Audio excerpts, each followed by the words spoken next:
Alrighty, ladies and gentlemen, boys and girls, we are back with the Dirt and Asphalt Podcast exclusive interview with Mason Daniel. Could you say that any more cheeky?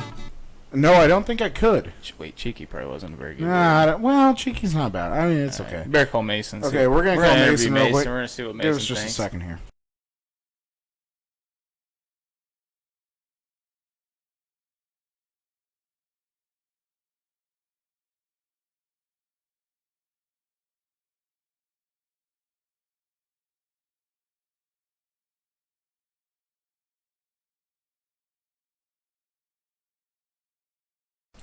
Alrighty, ladies and gentlemen, on the phone right now we have Mason Daniel, driver of the number 33 car, runs 360 and 410, and his crew chief is the dude, Danny Lasowski. So Mason, real quick, we want to thank you first off for coming on our show tonight. No problem, thank you. Sorry I was a bit late, just got off another phone call, but it's all good now.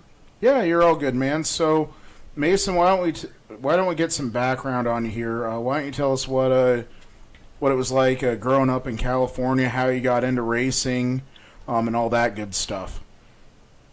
Yes, I grew up on a ranch in California, so I didn't grow up around racing, never knew really anything about it.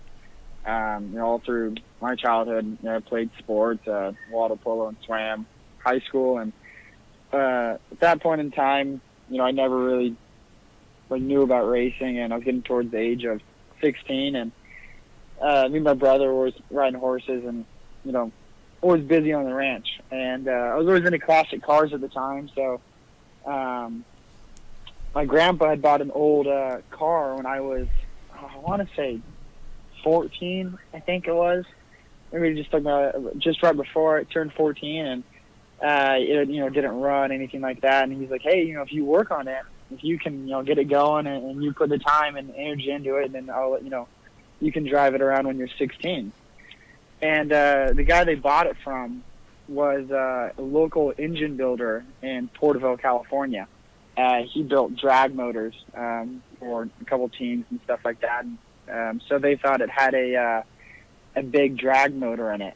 But it didn't run, and there was, needed some interior work and stuff like that. So this is at Easter. And we actually had a relative or a distant relative that raced, micro sprints or he kind of did everything. He raced sprint cars, midgets, micro sprints, IMCAs. He's kind of done it all. And my dad jokingly at that time was like, "Oh no, you can't drive that until you drive one of Chris's race cars." Me being 13 or 14 at the time, was like, "All right, sure, why not?"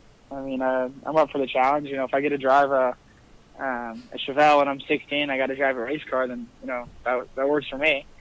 So I think next weekend or a couple weekends after that, we go out to this local track that was in just some guy's backyard that was, out in Tulare. And Chris has the 2 micro sprints out.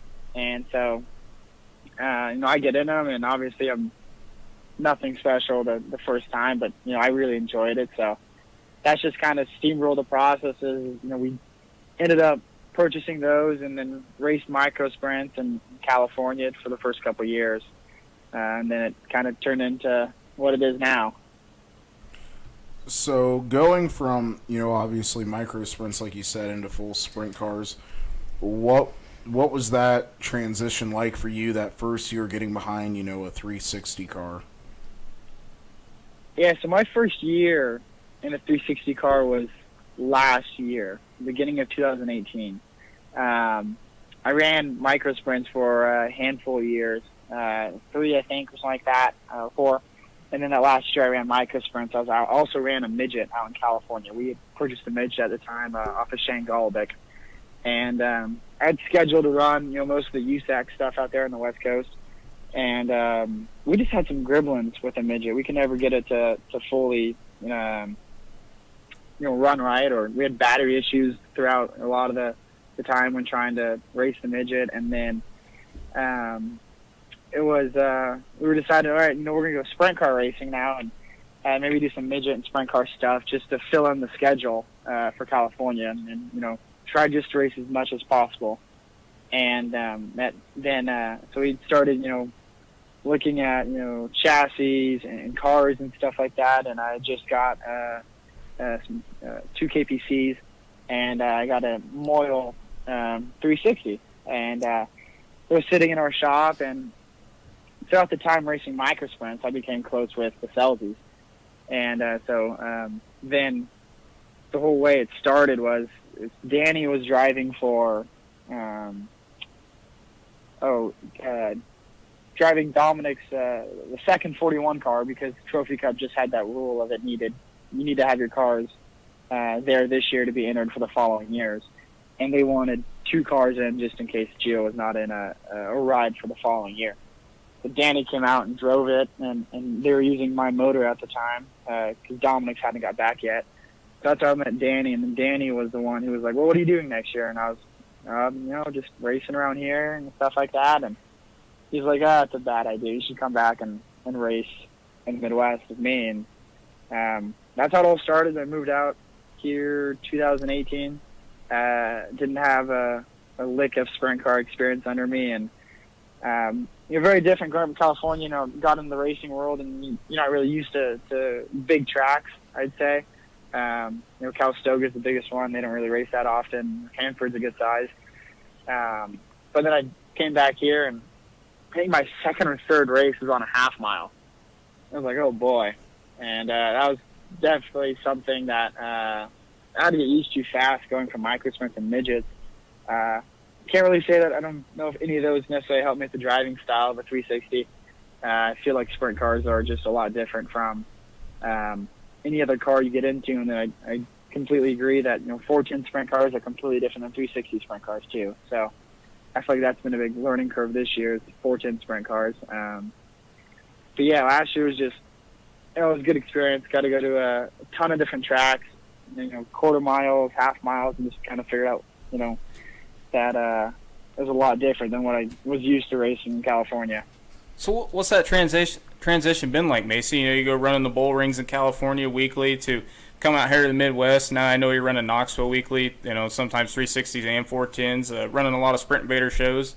What's that been like running around the Midwest compared to out in California? It's quite different. It sounds going to sound bad. I'm from California, but I almost feel like in the racing that the Midwest is my home. Yeah. I went back with the Outlaws to California this year for the 410 stuff, and probably, me being there with the Outlaws was my first time at most of those tracks racing. Mm-hmm. Yeah, I might have raced a midget at 1 or 2 of them, or maybe I tested at a sprint car at Stockton back in 2017 before anything happened. Mm-hmm. So it was weird. Everyone's like, oh, you're a California driver. I was like, yeah, but I never raced sprint cars in California necessarily. I've only really done that back here in the Midwest. Mm-hmm. Right. But going back, so now it's like I'm a Midwestern guy going back to California, and got to experience all the bull rings and everything like that when I was with the Outlaws. And we didn't really have the success we wanted, but I think it's a great learning experience to go out there and race with those guys. Yeah, definitely. So, Mason, last year we know you picked up a win at Knoxville. Why don't you tell us what that was like with everything you've been telling us, how you grew up in California, you didn't really have a racing background, and it was your first year in a 360. What was that like winning at Knoxville? It was crazy. So, Knoxville has a lot of I don't want to say hype, stigma. I don't know if that's the right word either. But someone who necessarily hasn't raced on half miles, that doesn't have a lot of experience, I'm not going to say it's not a good place to start at all, because the track, the crew there are absolutely amazing, and the safety crew is amazing, stuff like that. But it's a big track and it's fast. And that's just what it is. So we originally discussed, okay, we're not going to go there until we're somewhat up to speed in the 360 and we'll be able to handle it. And we're not going to be, a safety risk to other drivers or something like that. So I think I scheduled to go there, late July of 2018, that's when Danny was like, this is probably when you'll be ready, and this would be the right time to go. And it turns out that we just went to Lakeside, and the weekend before we actually decided to go to Knoxville way earlier than scheduled. And we ran good at Lakeside. We won our heat race at the half mile and I think top 10 main event. I can't remember correctly. But then there was some talk of that week, right? I owned the team and I'm the driver, but I had no clue where we were going that weekend. Danny kind of was like, keeping everything on the down low. And we head to the shop in the morning, and it's like 9 o'clock or something like that. Everything you normally do on a race day. You check weather forecast, right? All right, where is it going to rain, and where is it not going to rain, especially out here in the Midwest? And our options on a Saturday for 360s, you can go around Knoxville or you can go around Lake of the Ozarks. Yeah. And the lake is about an hour from my house in Knoxville, too. And the lake showed rain, and so Danny was like, all right, switch some tires, John, to go to Knoxville. Like, all right. Like I have no issue with it. I mean, at that time I was becoming more and more comfortable on half miles than I was becoming on smaller tracks for some reason. So, I remember going up there and, not intimidated necessarily, just kind of starstruck by Knoxville. We weren't good there at all our first time. Obviously, like anyone goes there for the first time, it's way different driving style. The air is such a big factor, and you just kind of have a lot you got to think about as a driver when you're racing Knoxville. First time I don't think we were good. Second time I don't think we were good. Third and fourth, I think we got better, and then there was, this is probably the third and fourth time, but like we went there, and I think we were qualified pretty well, like top 5 in qualifying. Man, like we're finally starting to get the hang of this. And then we, get involved in the wreck or something like that, and our night's done. All right, come back next weekend. So go back next weekend, and I think this is the weekend I ended up winning. It was probably, I think, my 6th time there in Knoxville, or 7th, something along the lines. Like I had not even ran 10 races at Knoxville yet. And so, we go there, and we have a good qualifying night, or not good qualifying night, good qualifying. And then we did good in the heat race, and put us on pole, or outside pole for the main event. I was like, man, 4 years ago I told my mom I'd be racing at Knoxville and winning races here. And I was like, now I have the chance to start out, outside pole. What did your mom say to you when you told her that?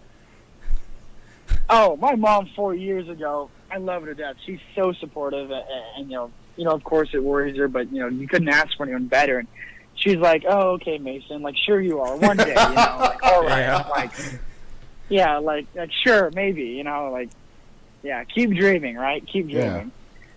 Yeah. And so I started outside pole, and it was just one of those races where it was, started the race. I can't remember the guy's name. Black and red car back then. But he was running the bottom, and I was just rolling around the top, just never lifting, trying to run as many, as Danny calls it, qualifying laps as I can, which is be as straight as possible. And soon enough, I started catching him. And I was like, shoot. I was like, I might actually be able to do this. Like, at that time, rolling around in second, I was like, man, like, we finished tonight? Man, that's a good night. Like, the racing's right now. Like, man, we've, come a long way. And I get above the cushion or some bit like a mud or something that built up kind of on the track when I was catching the leader, and it actually dents my floor panel up. So I go to, I was catching him, and I kind of got behind him one time in his air, and I go to kick the brake down, and it won't go down at all. And I was like, what the heck? I was like, I have no brakes at all. Like, the floor jam got pushed up so far, it's blocking the brake pedal from moving forward. Like, all right, well, clearly I have no brakes now, so let's just try to, stay on the moisture and see what we can do. And, then I was able to get around the leader, on the top side. And then I was like, all right, now I just need to get through lap traffic. I said, was like, I don't know how many laps I've left for as much as I know I could have 20 or whatever like that, and that's just like so nerve-wracking leading the race. Right. And I was like, all right, if I can make it through lap traffic decent, I should be good. And I thought, probably have just a couple laps left, something like that. It's like, as long as I keep my nose clean, and that was, we just really fast car, and was able to, get through lap traffic, and then checkered flags flew, and I was in the one spot, and I was just what was shocked it? and excited. And Yeah, it's like what I was going to ask you. Like, what's that feeling when you see Doug Clark wave the checkered flag and you just realize you just want to race at the Knoxville Raceway? What's that like? It's unbelievable. I've won some other races, around here and stuff like that, and they, they're all special, but that one just had its own feeling to it, and that was my first ever career sprint car win. Was at Knoxville. Yeah, that's crazy. So that adds an extra, excitement to it. I'd reckon to say there's probably not too many guys or gals in their career that could say they got their first ever wing sprint car win at the Knoxville Raceway. Especially in your rookie season and only your 6th time at a track. Yeah. I mean, that's pretty special, man. So going off of that, obviously we know you've won a race, but we know your crew chief has won a pile of races there. So what's it like being around and learning from Danny?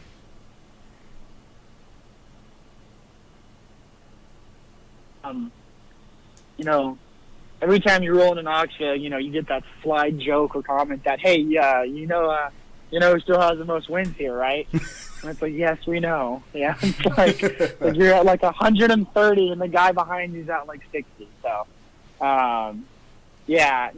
it's really cool. Danny's been a big help. A lot with the whole setup of the car and just the whole driver aspect of it, and walking me through stuff. And then it's nice.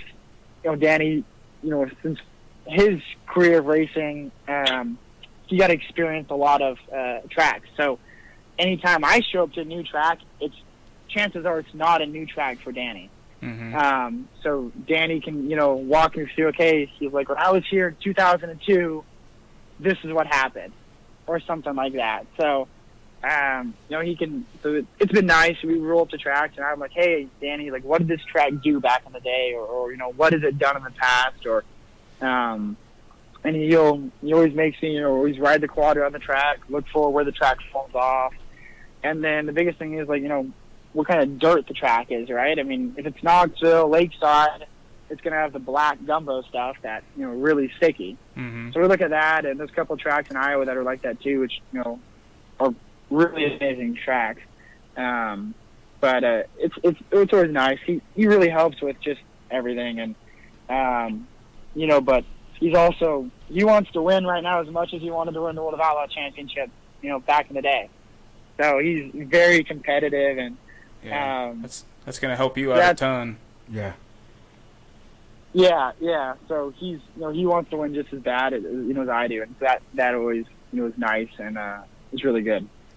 Well, now that you kind of mentioned, Danny, you guys have gone to so many different places now. You come from California, mostly short tracks, quarter miles, 3/8, high bank stuff. We got quite a bit of that here in the Midwest, but we also have a lot more half miles, big tracks. And now that you've got a couple years under your belt and you've kind of raced all over the country even now, what do you think, what fits your driving style the most, or what are you most comfortable on? Do you like the big racetracks, the big, more momentum racetracks, or do you like the short, get up on the wheel bull rings? So I like the I'm not a fan of really tight tracks like that. Some of these tracks that are super small, I'm almost of the opinion of, all right, why are we taking a sprint car here? But I personally lay more towards the side of the 3/8 or bigger tracks. Mm-hmm. Half miles are what I really enjoy. I enjoy the speed of them. I enjoy the trickiness. I feel like a lot of half miles kind of that are around this area can be considered like necessarily driver tracks, because you have to keep your momentum up and you can't let the car slip. And there's a lot of things that you have to do as a driver to keep going on a half mile. If and nothing against short track stuff like that, but a lot of short tracks are stand on the gas and let's just turn the car and get it going. Mm-hmm. And there's so I like the half miles better because I feel like they're more driver tracks, and it takes a smarter driver to be good at, in my opinion, to run really well there, like we saw gravel at the Nationals do and Sweet do last year. So speaking of gravel at the Nationals and how you like the big half-mile tracks, what's it going to take to see that 33 car in victory lane at the Nationals next year? Oh, it's I just need a lot more experience, to be honest. That's just I think I have a car that's capable of running up there. I think just right now the driver's lacking experience. We plan to run, kind of shift. This year we've probably done 70% or 80% 410 stuff and 10 or 20% 360 stuff. But I think next year kind of more focus on 410 stuff and try to improve that program because we're pretty happy with our 360 program right now. Do you feel pretty comfortable with your 410 program? I mean, do you feel as a driver, do you feel comfortable now compared to where you're at the start of the year in your 410 car? Yeah, absolutely. I feel way more comfortable now. I still know there was a lot left for me to learn to even be competitive with the Outlaws. Sometimes this year we'd be decent with the Outlaws, or be able to make the show and maybe advance a couple spots with the Outlaws, but not kind of where we want to be, or we'd hoped we'd be in that sense. Mm-hmm. But definitely that we're going to shift our focus, I think, and try to get some more experience in the 410 stuff and really try to be better next year. You keep bringing up the Outlaws. Mason, is that kind of a goal that you and your race team kind of have? Maybe not next year, but the year or two after that, is to run full time with the World of Outlaws? Yeah, that's kind of what my goal was. Coming out to the Midwest. All right, what do you want to do? What do you want to accomplish? Mm-hmm. And as a team, like I'd like to be funded enough to run the Outlaw Tour. The best close experience I have with that is we do a lot with Brian Brown, since Danny's related to him, and so I've got to before I even started coming out here, I helped Brown in Florida and Vegas, so I've been around his team and I've helped work on stuff, and then I've been able to see how he runs his team now and just how he handles everything. So that's always been it's a good person to put up like on a pedestal almost and go, okay, Brian's done it right. He's really successful at everything he does. He has great partners. He keeps his partners happy. He's a good driver. He's clean cut, and he's has a great team. And so, how can I do that with my team now? Yeah, no, 100%. So, what are some of your season goals for the remainder of this year? Since we are getting, it seems, closer and closer to the end. What are some final things you want to get done in this 2019 season? I definitely like to pick up a couple more wins. I definitely want to, I think I'm down to, I think, about 20 or 20-something races left on my schedule. I know it's under 25. And I think, most of those will be 410 shows. And I definitely want to pick up, some more, 410 win this year, or, a pair of them, something like that. Just really in the first year in 410, a good note. Mm-hmm. Right. So what's 2020 look like for you, Mason? I know you say you're going to focus primarily on 410s, but what does that look like? So it looks similar to my schedule this year. Early planning is probably Volusia's with the Outlaws, All Stars and Outlaws, and then going back to our home base in California and racing with them there, and then then I don't know if we'll go to Texas. We'll go to Arizona with them. I don't know if we'll drive down to Texas. We might just come back that weekend because that's when Knoxville starts. Mm-hmm. So we'll probably run a lot of 410 stuff, whether that be MOA, IRA, or Knoxville on a weekly show. And just try to really excel in that next year. I know earlier in the show you brought up Jamie Moyle of Moyle Racing Engines. He's a guy Safe and I both know very well. We live right down the road from him. Built great engines. He's a really great guy. What's that partnership been like, with Jamie, because obviously in the world of sprint car racing, the engine program is really vital. It's probably one of the most, if not the most important part of the program. So what's that partnership been like with Jamie? Jamie's great. He does all of our 360 work, and I couldn't ask for any better motors that I have now. Our 360s have always been able to keep up with any other builder, and then outperform them. And Jamie's he's a really great guy to work with. Weekly nights in Knoxville, like we took our 360 there earlier this year. Jamie was constantly coming by. Hey, everything good? Everything good? Yeah, everything's good. All right, I'll be back after your next race. And he'll watch you throughout the night, and he'll be like, all right, I think the motor's doing this, or maybe it sounds a bit funny. I'm going to try this, or something like that. Or he'll come by and check plugs and make sure we have the fuel right. And he'll, if you're in a pinch or something, he'll come over and start helping you on it. So he's a great guy to work with, especially since he's based out in Knoxville, and we frequent there so much that he's always there to help, and it's great. Mason, I mean, sounds like you got a really good group of people behind you. Your parents, Danny Lasowski crewing, Jamie Moyle building your engines. Who are some of the people that help make your race team possible that you'd like to go ahead and take an opportunity and thank? Yeah, I definitely need to thank my crew guy Garrett. He does a lot of hard work. He's another California boy. We grew up in the same town, and he's always been involved in the racing world. And I brought him out last year with me when I first came out here, and he's worked his butt off 20 times over for me.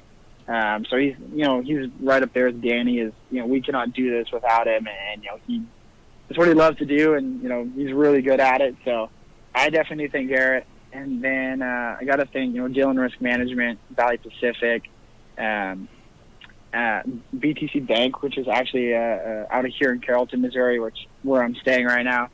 And then Bell Helmets, K1 Race Suits, just everyone who's behind me, and all the racing parts people who, Kistler Engines, Moyle Engines, Jarrow on Race Cars, everyone who makes great products for us to put on the car that we're able to have speed. Yeah, definitely. So one other thing, Mason, obviously we know fans can find you at the track when you're racing and stuff. How can they keep up to date, though, also with you when you're away from the track? The biggest thing is, I use Twitter pretty frequently of where we're headed to that day, and then post results always the next morning. My website, MasonDanielRacing.com, has a schedule on it, and it's usually updated on the Monday or Tuesday following a race weekend. It allows me to get, if I'm always, like, for instance, racing today or last night, I'll have time to update it tonight or tomorrow of kind of what the plan is going this week. So my website is always usually up to date by the middle of the week of where we're going the next weekend. And then Twitter is Mason D Racing, and then my Instagram is Mason Daniel Racing. And my Instagram, you don't really have, you'll just have kind of moments of, all right, we're here at this track when we're already there. So in advance, I would recommend going to Twitter or my website, and that's where you'll figure out where I'm going to be that weekend. Definitely.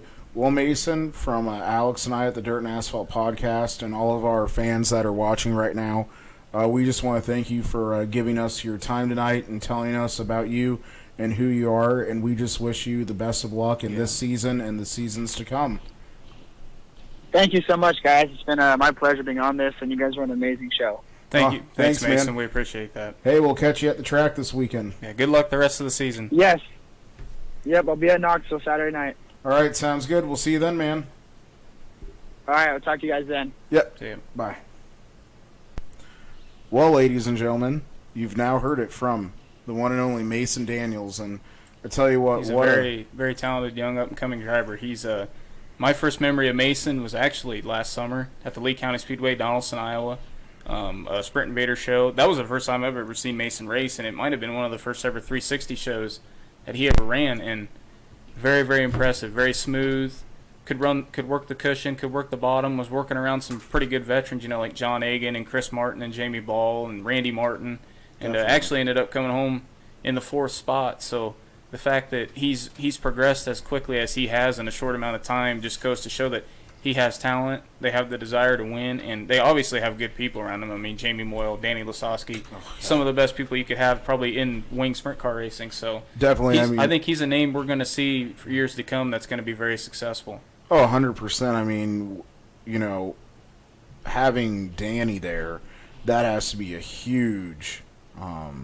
Well, the thing is, I think it's obviously from the technical side of things. I'm sure Danny could help him with the setup, and That's what I'm obviously as a saying. driver, he can tell him like, hey, you need to run this line, run that line. The track's going to do this. It's not going to do this. But it's probably just a big confidence booster. Having a guy Has that's to be. proven it, he's done it over and over again everywhere he's been. And, I mean, that's just got to be a huge confidence booster to a guy. Yeah, definitely. So we're going to take a quick break, gather Yeah. some notes, and we're going to be back with our regular show here. Weekly scheduled, Our regularly scheduled program. Our regular scheduled program. And real quick, we will be switching to Monday nights. Yeah, Safe's got in trouble and had to switch I to didn't Monday get night. in trouble. We're just switching to Monday nights. I have some things to work around now, and you know it's okay. So we'll talk Yeah. more about that and the rest of these We'll results. be back in a little bit We'll be back in about 3-4 minutes for the Dirt and Asphalt podcast. Yes, we will. Alrighty. See you, fellas. Well, racing it, Dirt and Asphalt Vans. This has been your exclusive interview with the one and only Mason Daniel, and we will be back in a few minutes. Keep it clean, keep it green.